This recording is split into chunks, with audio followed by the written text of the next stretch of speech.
Okay, ನಮಸ್ತೆ sir. ನಮಸ್ತೆ ma'am. ಇವತ್ತು ರಾಮ ಮಂದಿರ ಉದ್ಘಾಟನೆ ಆಗ್ತಾ ಇದೆ, ರಾಮಲಲ್ಲಾ ಮೂರ್ತಿ ಪ್ರತಿಷ್ಠಾಪನೆ ಆಗಿದೆ. ಇದ್ರ ಬಗ್ಗೆ ಏನ್ ಹೇಳಕ್ ಇಷ್ಟಪಡ್ತೀರಾ? ಫಸ್ಟ್ ನನ್ನ ಹೆಸರು ಶ್ರೇಯಸ್ ಅಂತ. ನಾನು ಇದು ಫಸ್ಟ್ ಒಂದು ಎಲ್ಲರೂ ಅಂತ ಎಲ್ಲ ಪೊಲಿಟಿಕಲ್ ಪಾರ್ಟಿ ಅಂತ ಇದ್ರು ಮಂದಿರ್ ಬನಂಗೆ ಉದಾರಿ ಬನಂಗೆ ಅಂತ. ನಾ ಫಸ್ಟ್ ನಮ್ಮ ಮೋದಿಜಿಗೆ ನಾವು ಒಂದು ಇದು ನಮಸ್ಕಾರ ಮಾಡಬೇಕು. ಇವತ್ತು ನಾವು ಈ ಹಬ್ಬದ ಇದು ಸಂಭ್ರಮ ಹೆಂಗ್ ನಡೀತಾ ಇದೆ, ಫಸ್ಟ್ ಈ ಮೋದಿಜಿಯಿಂದ ಆಗ್ತಾ ಇರೋದು.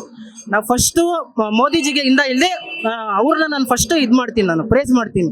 ಇಷ್ಟು ನಮಗೆ ಇದು ತಗೊಬಂದು ಇದು 500 ವರ್ಷದಿಂದ ನಮ್ಮ ಮಾಮ ಒಬ್ರು ಇದ್ರು, ಅವರು ಬಿಜೆಪಿ ಇದು ಅವರು ಈ ಸಂಗ್ರಹಣ ಮಾಡುವಾಗ ಅವರು ಅವಾಗ ಹೋಗಿದ್ರು ಅಯೋಧ್ಯೆಗೆ. ಈ ಇದು ನೋಡಿ ಅವಾಗ ಇದು ಏನಪ್ಪ ಹೋರಾಟ ಮಾಡುವಾಗ ಅಲ್ಲಿ ಹೋಗಿದ್ರು ಅವರು.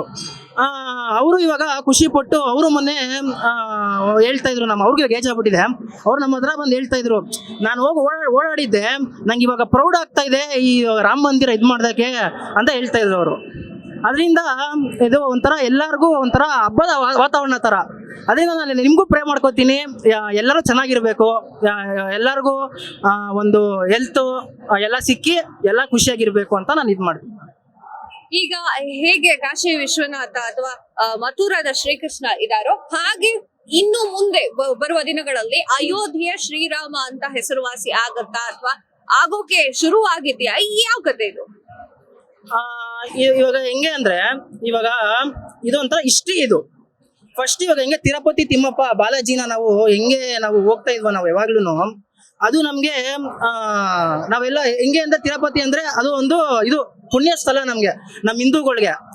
ಇವಾಗ ತಿರುಪತಿ ಇವಾಗೆಲ್ಲ ಫಸ್ಟ್ ತಿರುಪತಿಗೆ ಹೋಗ್ತಾ ಇದ್ರು. ಸೌತ್ ಅಲ್ಲಿ ತಿರುಪತಿ ಇರೋದು, ನಾರ್ತ್ ಅಲ್ಲಿ ಅಯೋಧ್ಯ. ಅಂದ್ರೆ ಅಯೋಧ್ಯ ಇವಾಗ ಹೆಂಗೆ ಅಂದ್ರೆ ಇದೊಂಥರ ಹಿಸ್ಟ್ರಿ ತರ ಇದು. ಪುಸ್ತಕಗಳು ಮುಂದೆ ಬರೋ ಪುಸ್ತಕದಲ್ಲಿ ಇದೊಂದು ಹಿಸ್ಟ್ರಿ ಆಗುತ್ತೆ. ಹಂಗೆ ನಾನು ಹೇಳ್ತಾರ.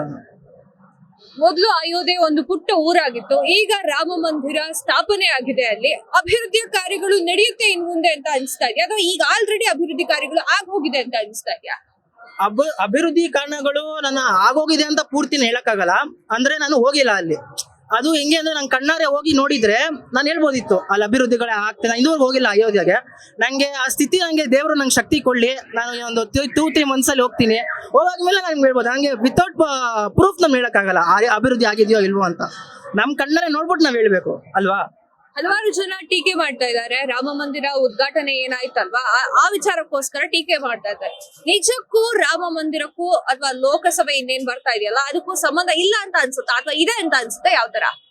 ಇವಾಗ ಒಂದು ಒಬ್ಬ ಆಪೋಸಿಷನ್ ಲೀಡರ್ ಅಂದ್ರೆ ಅವರು ರೂಲಿಂಗ್ ಪಾರ್ಟಿ ಇರೋದು ಯಾವತ್ತು ಅಪೋಸ್ ಮಾಡ್ಲೇಬೇಕು. ಅದು ಅವ್ರದ್ದು ಡ್ಯೂಟಿ. ಅದು ಪೊಲಿಟಿಕ್ಸ್ ನಡೆಯೋದೇ ಹಂಗೆ.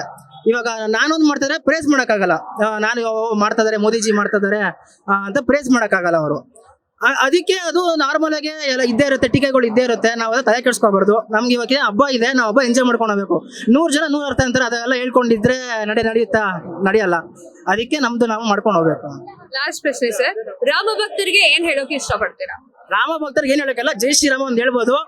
ರಾಮ ನಮ್ಗೆ ಇದು ರಾಮ ಅಂದ್ರೆ ನಮ್ಗೆ ರಾಮ ಮಹಾಭಾರತದಲ್ಲಿ ಎಷ್ಟೊಂದು ರಾಮ ನಮ್ಗೆ ಎಷ್ಟೊಂದು ಬುದ್ಧಿ ಕಲಿಸಿದೆ. ನಮ್ಗೆ ರಾಮ ಇದು ಕೃಷ್ಣ ಅಂದ್ರೆ ಕೃಷ್ಣ ಅವತಾರ. ನಾನು ಕೃಷ್ಣ ಮಹಾಭಾರತದಲ್ಲಿ ಎಷ್ಟೊಂದು ನಮ್ಗೆ ತೋರಿಸಿದೆ, ನಮ್ಗೆ ಪಾತ್ ತೋರಿಸಿದೆ. ಹೆಂಗ್ ಬದುಕ್ಬೇಕು, ನಮ್ಮ ಲೈಫಲ್ಲಿ ಹೆಂಗ್ ಇರಬೇಕು, ಅಧರ್ಮ ಮಾಡಬಾರ್ದು, ಒಳ್ಳೇದ್ ಮಾಡ್ಬೇಕು. ಇದು ಇಂಪಾರ್ಟೆಂಟು. ನಾವು ರಾಮ ಅಂತ ಸುಮ್ಮನೆ ಹೇಳೋದಲ್ಲ ಇಂಪಾರ್ಟೆಂಟು. ನಾವು ರಾಮ ಎಥಿಕ್ಸ್ ಇದೆ ಅಲ್ವಾ, ಎಥಿಕ್ಸ್ ನಾವು ಇಂಪ್ಲಿಮೆಂಟ್ ಮಾಡಬೇಕು. ಅದು ಇಂಪಾರ್ಟೆಂಟ್. ನಾನು ಅಷ್ಟೇ ಹೇಳೋದು ಭಕ್ತರಿಗೆ, ರಾಮ ಅಂದ್ರೆ ಬರೀ ಜೈ ಶ್ರೀರಾಮ್ ಅನ್ಬಾರ್ದು.